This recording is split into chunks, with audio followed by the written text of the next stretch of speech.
Satu, dua, tiga. Assalamualaikum warahmatullahi wabarakatuh. Kami dari Kota 101, saya Agam Andika bersama rekan saya Muhammad Jaludin Narida Septiaji akan mempresentasikan hasil dari sidang tugas akhir kami yang berjudul Pengembangan Aplikasi Mobile Manajemen Keuangan Pribadi Generasi Z dengan Otomatisasi Pengelompokan Transaksi Menggunakan Logistic Regression dan Roberta Embedding. Adapun topik pembahasan yang akan kami sampaikan yang pertama yaitu proyek tugas akhir, ruang lingkup, pengelolaan proyek yang dilakukan, risk atau resiko dalam proyek tugas akhir, luaran yang sudah didapatkan. Diawali dengan menjelaskan proyek tugas akhir, yaitu kami dilatar belakangi dari hasil survei Kata Data Index Center pada tahun 2021 sebanyak 1.692 responden generasi Z, 59,4% mengatakan bahwa pengeluaran lebih besar daripada pendapatan. Kemudian menurut hasil dari survei OJK pada tahun 2022, tingkat literasi keuangan mencapai 47,88%. Kemudian kami juga telah melakukan hasil survei secara mandiri pada tahun 2024 bulan Desember. Tingkat literasi keuangan generasi Z di Bandung Raya mencapai 57,02%, yang berarti masih kurang dari 60% atau dikategorikan sebagai kategori rendah. Adapun permasalahan lainnya ditemukan oleh Talasila pada tahun 2024, sebanyak 59% responden gagal menjalankan budgeting dikarenakan metode pencatatan transaksi secara konvensional. Oleh karena itu, salah satu solusinya yaitu dengan mengotomatisasi kategori transaksi. Berdasarkan permasalahan tersebut, kami memberikan solusi yaitu dengan membuatkan aplikasi manajemen keuangan pribadi untuk generasi Z yang berfokus pada permasalahan literasi keuangan. Fitur utama meliputi pencatatan transaksi dengan otomatisasi kategori transaksi, menggunakan Roberta Embedding dan Logistic Regression. Kemudian ada perencanaan anggaran berupa fitur budgeting, dan ada analisis rasio atau evaluasi keuangan. Kemudian ruang lingkup dari aplikasi yang telah kami kembangkan, yaitu aplikasi dikembangkan berbasis Android atau mobile. Kemudian fokus fitur utama pada kategorisasi otomatis menggunakan struktur chart of account, budgeting, dan evaluasi keuangan. Sasaran pengguna yaitu generasi Z yang kelahiran antara tahun 1997 hingga tahun 2008. Kemudian data transaksi mencakup data pemasukan dan pengeluaran harian ataupun bulanan berdasarkan struktur chart of account. Adapun ruang lingkup dari sistem yang kami kembangkan yaitu aplikasi memfasilitasi pencatatan transaksi berdasarkan form transaksi yang telah kami sediakan tanpa adanya integrasi dengan aplikasi atau sistem lain seperti bank ataupun e-wallet. Kemudian fitur kategorisasi otomatis bisa berfungsi ketika pengguna mencatat pada transaksi yaitu pada bagian deskripsi itu sama dengan atau telah didefinisikan sebelumnya sesuai dengan predefined kategori. Kemudian fitur pencatatan transaksi bisa diisi hingga 100 karakter pada kolom atau field deskripsi. Kemudian aplikasi hanya mendukung pengolahan data transaksi berbahasa Indonesia ataupun istilah modern. Pengujian algoritma klasifikasi kami memanfaatkan platform Kaggle dan data pengguna selama proses pengembangan model dan aplikasi. Fitur evaluasi keuangan pribadi berdasarkan referensi dari Manurung dan Rizky pada tahun 2010. Fitur budgeting berdasarkan rekomendasi dari Lembaga Statistik Amerika, yaitu dari Kapur dan kawan-kawan tahun 2015.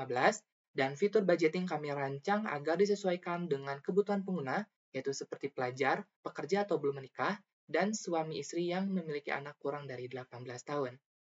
Selanjutnya, untuk pengelolaan proyek yang kami telah lakukan, kami memanfaatkan metodologi proyek yaitu design thinking dalam incremental.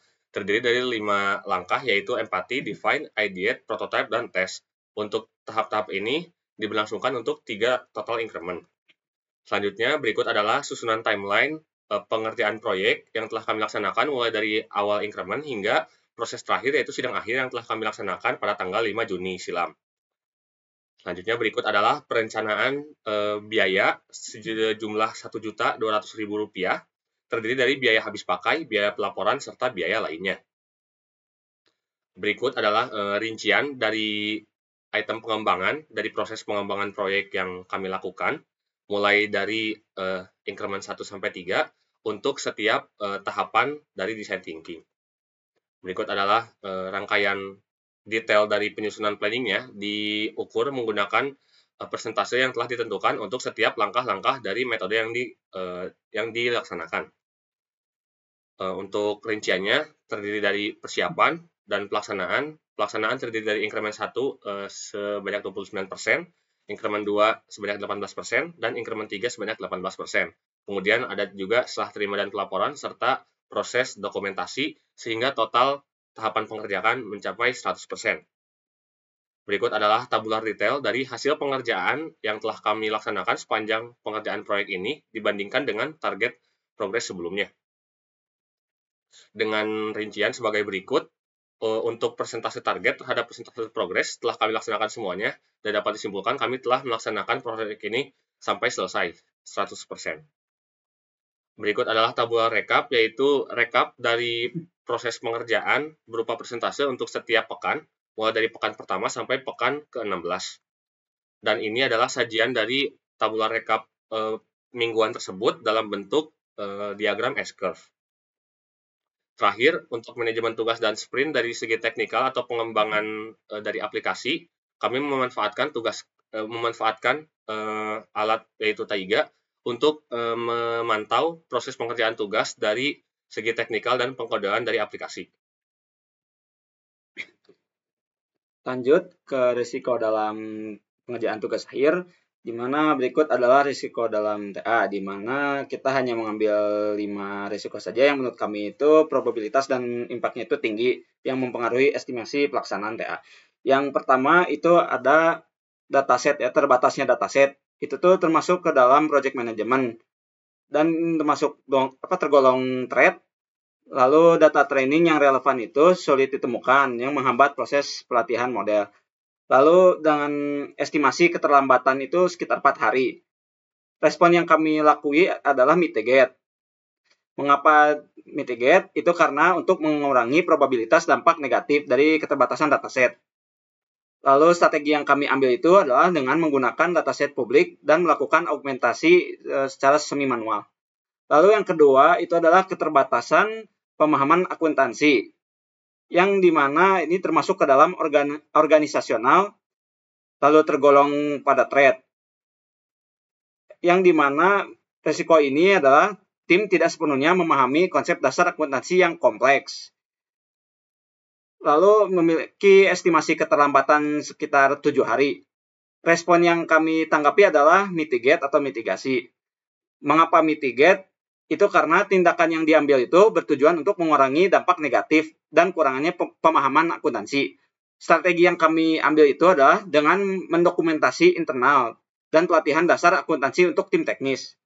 Lalu yang risiko ketiga itu adalah salah memilih model, di mana risiko ini termasuk ke dalam construction, tergolong threat, yang dengan deskripsinya itu memilih model klasifikasi yang tidak sesuai yang menyebabkan akurasinya itu buruk.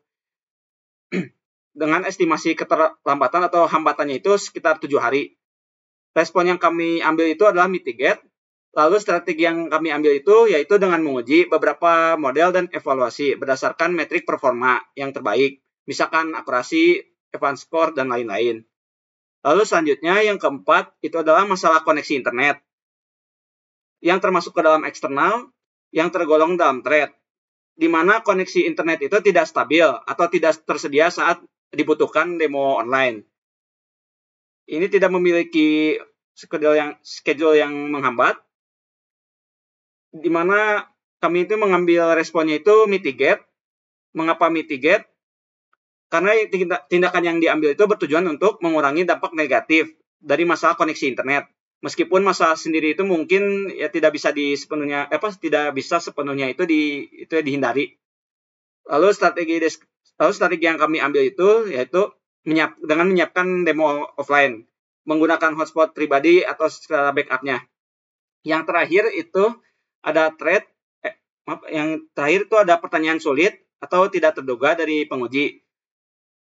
Risiko ini termasuk ke dalam project management dengan golongan threat, yang dimana muncul pertanyaan yang sangat teknis, di luar dugaan atau bersifat menjatuhkan. Tidak memiliki waktu estimasi keterlambatan. Lalu respon yang kami ambil itu adalah mitigate juga. Mengapa mitigate? Karena tujuannya untuk mengurangi probabilitas yang tidak bisa menjawab pertanyaan dengan baik dan mengurangi dampak negatif bila pertanyaan itu sulit muncul.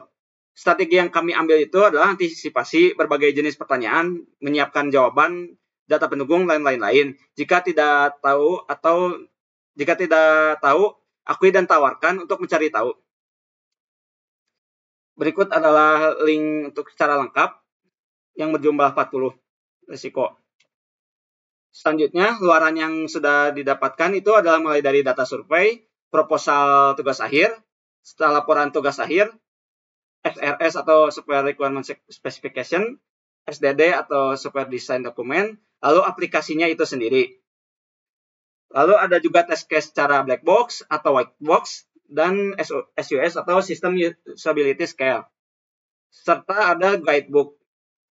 Lalu target luaran, yaitu target yang kami akan lakukan itu ada publish jurnal, Sinta 2, lalu membuat HKI atau hak kekayaan intelektual, serta laporan tugas akhir yang telah dibukukan.